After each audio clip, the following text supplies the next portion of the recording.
আচ্ছা বন্ধুরা, তোমরা একটা কথা বলো তো, যদি কেউ হাসপাতালে যায়, হাসপাতালে কিসের জন্য যায়? নার্সিংহোমে কিসের জন্য যায়? অবশ্যই রুগী দেখতে যায়, তাই না? কারো রুগী থাকলে অবশ্যই রুগী দেখতে যায়। তাহলে যখন হসপিটালে যাওয়া হবে তখন কি কেউ কি বিয়ে বাড়ির সাজ সেজে যাবে? বিয়ে বাড়ির সাজ সেজে যাবে? আজকে তা আগে ইন্ট্রোটা দিয়ে নেই। হ্যালো বন্ধুরা, welcome back to my YouTube চ্যানেলটা। তোমরা কেমন আছো? আশা করি ভালো আছি, সুস্থ আছো। তো আমিও ভালো আছি। নতুন আবার আরেকটা ভিডিও নিয়ে চলে আসলাম। বন্ধুরা, ভিডিওটা শুরু করার আগে বলছি, প্লিজ চ্যানেলটাকে সাবস্ক্রাইব করে দেবে আর নোটিফিকেশনটা অন করে দেবে। নোটিফিকেশনটা অন করে দেওয়ার সঙ্গে সঙ্গে আমার ভিডিওগুলো তোমাদের কাছে পৌঁছে যাবে, ঠিক আছে? তা আসল মুদ্রা কথায় চলে যায়। বন্ধুরা, আজকে মন্দিরা ওর বাবাকে নার্সিংহোমে ভর্তি করিয়েছি, হ্যাঁ, কল্যাণীতে ভর্তি করিয়েছি, ঠিক আছে? তা মন্দিরা, তুই যে যাচ্ছিস নার্সিংহোমে, তুই তো মনে হচ্ছে তুই বিয়ে বাড়িতে যাচ্ছিস। হ্যাঁ, অবশ্যই মনে হচ্ছে তুই বিয়ে খেতে যাচ্ছিস। এখন দেখ, যারা বিয়ে বাড়িতে যায়, মানে এখন বিয়ে বাড়িতে গেলেও না এরকম সাদা সাজে না। তুই যেভাবে সেজে মানে নার্সিংহোমে যাচ্ছিস, তোকে কি দেখে কি মনে হচ্ছে? তুই তো তোকে দেখে মনে হচ্ছে তুই বিয়ে বাড়িতে যাচ্ছিস, বুঝেছিস? তোকে দেখে মনে হচ্ছে তোর বিন্দু মাত্র এক ফোঁটা একটু আছে, দুঃখ আছে যে তোর বাবা হাসপাতালে আছে আছে না? তোর এক ফোঁটা বিন্দু মাত্র তোর দুঃখ নেই। তোর শুধু চাই কিভাবে আমি মানে ভিডিও করব, তোর শুধু চাই কিভাবে আমি মানে ইউটিউব থেকে টাকা ইনকাম করব, তোর শুধু চাই কিভাবে আমি ফেসবুকে ভিডিও করব। তোর তো একদিনও একটা দিন ওর ফেসবুকে ভিডিও না ছাড়লে ওর মাথা টনক নড়ে যায়, ঠিক আছে? এর মাথার টনক নড়ে যায়। আচ্ছা ঠিক আছে, তুই এত সেজে গুজে কিসের জন্য গেলি সেটাও আমরা বুঝতে পারলাম। তাহলে তোমাদেরকে আমি বুঝিয়ে দিই, শোনো বন্ধুরা। এ চাচ্ছে একে নিয়ে টোল করা হোক, এ চাচ্ছে একে নিয়ে কন্ট্রোভার্সি করা হোক, এ চাচ্ছে একে নিয়ে রোস্ট মানে রোস্টের মতো রোস্ট করা হোক, ঠিক আছে? এই জন্যই এগুলো করছে, ইচ্ছে করে এগুলো করছে, ঠিক আছে? আচ্ছা, এখন তোমরা দেখতে পাচ্ছ, এখন তোমরা শ্রাদ্ধ বাড়ি যখন যাচ্ছে, শ্রাদ্ধ বাড়ি যারা যায়, শ্রাদ্ধ বাড়ি একটা মেয়ে গিয়েছে, সেই মেয়ে একেবারে পোশাক দেখলে মাথা খারাপ হয়ে যায়, ঠিক আছে? সে ইচ্ছে করেই গেছে, ঠিক আছে? সে ভেবেছে যে আমি এইভাবে শ্রাদ্ধ বাড়ি যাবো নিমন্ত্রণ খেতে, তখন আমাকে ট্রোল করবে, ট্রোল করলেই মানে রোস্ট করলে আমি ভাইরাল হয়ে যাব। সে যা কথায়, ঠিক আছে? ওই মেয়েটা যেভাবে মানে সেজে গুজে যে পাইপ মেরে গিয়েছে, সেইভাবেই তাকে ট্রোল করা হয়েছে, তাকে রোস্ট করা হয়েছে। বড় মানে রোস্টার বং নাকি কি, যাই হোক, হ্যাঁ, ল্যাব আমি অত চিনি না, যাই হোক, ওই রোস্টার বড় রোস্টার তাকে রোস্ট করেছে। সে তো একেবারে বাবা আমি সেই খুশি, এত বড় রোস্টার আমাকে রোস্ট করেছে, ঠিক আছে? মানে ইচ্ছে করে এগুলো সেজে গুজে এগুলো সাজে, ঠিক আছে? কারো রুচিও আছে, আমি জানি না। আমার মনে হয়, আমার সত্যি কথা মনে হচ্ছে যে এর টোল মানে রোস্ট, একে জানি রোস্ট করে, এই জন্য একে নিয়ে কন্ট্রোভার্সি করে সবাই মিলে, এই জন্য এগুলো করছে। বাহ, ভালো, সুন্দর। আচ্ছা, এখন কথাটা হলো যে মন্দিরার ঠোঁট নাকি কোনো সময় মানে লিপস্টিক ছাড়া থাকে না, ঠিক আছে? লিপস্টিক ছাড়া কিন্তু মন্দিরার ঠোঁট কোনো সময় থাকে না, কারণ মন্দিরার ঠোঁট কালো কিচকিচে, বুঝেছো? আচ্ছা, কারণ স্মোকিং করে, তো স্মোকিং করলে ঠোঁট কালো মিচমিচে হয়, ঠিক আছে? কেন লাইভে তোমরা দেখোনি? লাইভ করে যে বলেছিল ভালোবাসার কিচ্ছু হয় না, ভালোবাসার কিচ্ছু হয় না, ভালোবাসা দিয়ে কিচ্ছু হয় না, বুঝেছো? লাইভ দেখোনি? দেখেছো তো? তাহলে তা মন্দিরা এখন সাজছে কি সতী সাবিত্রী, সতী সাবিত্রী সাজছ। আর তোমাকে কি, তোমাকে সবাই প্রলোভন কে দিচ্ছে? তোমাকে সাহসটা কে জুগাচ্ছে? এই যে ঢ্যামনার চামচি। আচ্ছা ঠিক আছে, এখন আসি একটু ঢেবরির কথা। ঢেবরি, তুই বললি তোর ভিডিওটা মানে জাস্ট একটু দেখলাম, তারপর তোর ভ্যাঙর, তখন দেখে মনে হলো তোকে চর মেরে একেবারে বৃন্দাবনে পাঠিয়ে দিই, বুঝেছিস? তো বৃন্দাবনে যাওয়ারই সময় হচ্ছে সালি, ঠিক আছে? তা তুই কি বললি যে সোমনাথ তো ভালো, সোমনাথ তো খুব ভালো, কিন্তু সোমনাথ তো আমরা তো আগের থেকেই জানি সোমনাথ ভালো, কিন্তু মন্দিরাও তো ভালো। এই মন্দিরা ভালো কথাটা তুই কবে বলেছিস বলতো? যখন মন্দিরা পরকিয়া করলো, বন্ধুরা তোমরা একটু শুনে নাও, মন্দিরা যখন পরকিয়া করলো, যখন সুতপা তাকে সাপোর্ট করেছিল, কখন সাপোর্ট করেছিল? মন্দিরা যখন অসহায় পড়েছিল, ঠিক আছে? যখন সুতপা সাপোর্ট করেছিল, তখন তুই কি বলেছিলিস মন্দিরাকে? যে কি বলেছিস মনে আছে? আমার কিন্তু মনে আছে, বলে দে এ ঢেবরি, বলে দিব কি বলেছিস?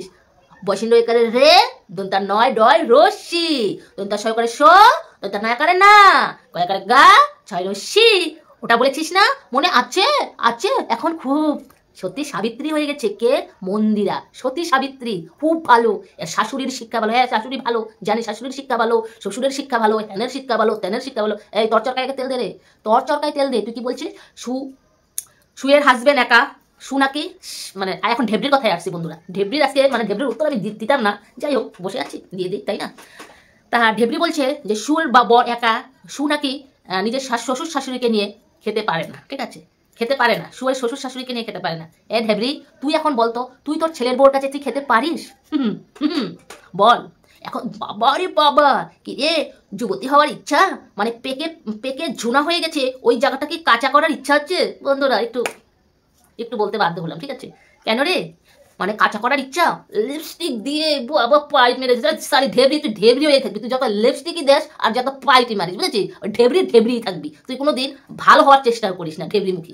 তুই শোন, সুকে বললি, সু আর শ্বশুর শাশুড়িকে দেখে না। এই সালি তোকে দেখে তোর ছেলের বউ।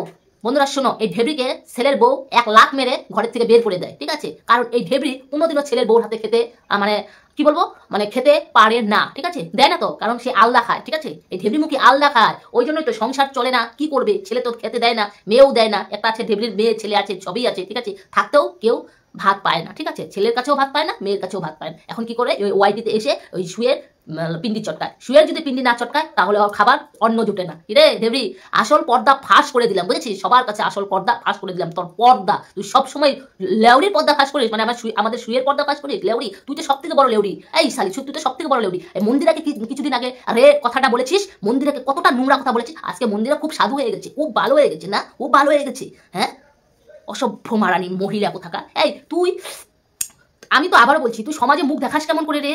তুই সমাজে মুখ দেখাস কেমন করে? আমার তো মানে মনে হচ্ছে যে কিভাবে যে এরা মুখ দেখায়, মানে আমার লাগে, ঠিক আছে? আচ্ছা যাই হোক, আমি বললাম না এই ভিডিওর মধ্যেই না সবগুলাই দিব, কারণ ওগুলাকে নিয়ে না এক্সট্রা ভিডিও আমি করবো না। এখন আসি ঢ্যামনাকে নিয়ে। আচ্ছা ঢ্যামনা, যে জিনিসটা আজকে দেখালি, ও আচ্ছা সুখে পরিপ্রেক্ষিত করেই করলি জিনিসটা, কিন্তু তুই তো করলি। এই জিনিসটা তোর যদি তোর ছেলে দেখে, এখন কথাটা বলতে বাধ্য হচ্ছি বন্ধুরা, এই যে ঢ্যামনা যে আজকে ভিডিওটা নামিয়েছে, ভিডিওটার মধ্যে যে জিনিসটা দেখিয়েছে, আমি একটা নামও বলবো না, ঠিক আছে? কারণ ওই নামটা বললে ইয়েলো ডলার চলে আসবে, ঠিক আছে? ওই জন্য নামও বলবো না। আচ্ছা তুই যে ওই জিনিসটা দেখালি, ওই জিনিসটা যেভাবে করলি তুই, আচ্ছা তোর বউ ওটা করে, ঠিক আছে? মানে ঢ্যামনার বউ রাইতে বেলা ওই যে জিনিসটা করলো না, ওটা করে ঢ্যামনার বউ, ঠিক আছে? আচ্ছা যাই হোক, শোন, এই যে এই নোংরা জিনিসগুলো যে করছিস, এই জিনিসগুলো তোর ছেলে তো একদিন দেখবে, বুঝেছিস? আজকে ছেলে এত সুন্দর একটা ফুটফুটে একটা ছেলেকে অমানুষ করবি, আজকে কার জন্য অমানুষ হবে? তোর জন্য অমানুষ হবে, বুঝেছিস? তোর জন্য অমানুষ হবে। তুই আজকে ভিডিওর চক্করে তুই কি করছিস না করছিস, তুই জ্ঞান হারিয়ে ফেলছিস, বুঝেছিস? তোর ভবিষ্যতের কথা চিন্তা, তোর ভবিষ্যতের কথা চিন্তা করতে বলছিস না দেব না, তোর ছেলের ভবিষ্যতের কথা চিন্তা কর। আজকে তোর ছেলে বড় হবে, ঠিক আছে? বড় হয়ে স্কুলে যাবে, যখন স্কুলে তো যাই, ঠিক আছে? যখন বড় হবে, যখন বন্ধু বান্ধব অনেক হবে, তখন বলবে তোর ছেলেকে, কি রে ওই তোর বাপ না এই যে নোংরা ভিডিও করে, কি রে তোর বাপ না সব মহিলাদের পিছনে লাগে, কি রে তোর বাপ না ওগুলা কি দেখায়, কি রে? তখন তোর ছেলের ভালো লাগবে? বলতো আজকে ঢ্যামনা তোকে আমি বুঝিয়ে বললাম, বুঝেছিস? বুঝিয়ে বললাম, তখন তোর ছেলের ভালো লাগবে? বল, ভালো লাগবে? কারণ তোর শিক্ষাই নেই, বুঝেছিস? শিক্ষাই নেই। তুই মানে ভিডিওর মধ্যে এসে ভিউজের চক্করে পড়ে তুই নিজের ছেলের ভবিষ্যৎ নষ্ট করছিস। কিছুদিন পরে তোর ছেলে বলবে তুমি একটা অমানুষ বাবা, ঠিক আছে? শোন, আমি এই কথাটা বলতে বাধ্য হলাম, ঠিক আছে? হ্যাঁ, তোর ছেলেই বলবে, তোর বউ তো বলবেই, যে তোর বউ বলবে তোমার জন্য আমার ছেলেকে মানুষ করতে পারলাম না, আর তোর ছেলে বলবে তুমি একটা অমানুষ, আজকে তোমার জন্য আমি মানুষ হতে পারলাম না। একদম ঠিক কথা বলছি, বুঝেছিস? তুই যা করছিস খুব ভুল করছিস। ওই সুখে দাবানোর জন্য, সুখেই করার জন্য তোর ভবিষ্যৎ নষ্ট করছিস, ঠিক আছে? আচ্ছা গেল এই কথা। এখন মিট আপ, শুনো, সু মিটাপে যাবে এখন 14ই জানুয়ারি বোধহয় সু মিটাপে যাবে। যারা যাবে তারা অবশ্যই যাবে সুয়ের মিটাপে। আর ঢ্যামনার মিটাপে যারা যাবে তারা টমেটো আর ডিম নিয়ে যাবে, ঢ্যামনাকে ছুঁড়ে মারবে। ঢ্যামনাকে সবাই টমেটো আর ডিম ছুঁড়ে মারবে ঢ্যামনার পোয়ের মধ্যে। ঠিক আছে বন্ধুরা, টাটা, বাই বাই।